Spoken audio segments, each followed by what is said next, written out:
If you want to connect TradingView to your Whop profile, you're in the right place. In this quick tutorial, I'll walk you through the full setup step by step so you can link your TradingView account to Whop in just a few minutes. This is useful if you're managing memberships, communities, or trading-related access and want everything connected properly inside your Whop account. If this video helps, make sure to hit that like button and subscribe for more easy tutorials just like this. Let's get into it. First, head over to whop.com and log into your account. Once you're signed in, take a look at the top right corner of the screen. You'll see your profile avatar or icon there. Click on it to open the drop-down account menu.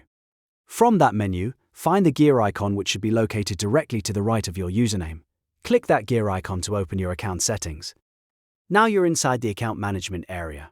On the left side, or in the settings sidebar menu, look for the option that says Connected Accounts. Click on that to open the page where Whop shows all available integrations. You should now see a grid with different services you can connect. Find TradingView in that list. Next, click the Add button or the plus icon right next to TradingView. This will open the connection field. Here, type or paste your exact TradingView username into the input box. Make sure it matches your username correctly, because entering the wrong one can cause the connection to fail or link the wrong account. Take a second to double check it before moving on. Once your TradingView username is entered, click Connect.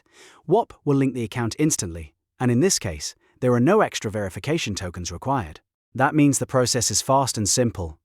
As long as you enter the correct username, after connecting, you should see confirmation that the account has been linked successfully. And that's it. You've now connected TradingView to your Whop profile. This can save time and help streamline your access setup if you're using both platforms together. If this tutorial helped you out, please give it a thumbs up and subscribe for more step-by-step guides. Thanks for watching, and I'll see you in the next video.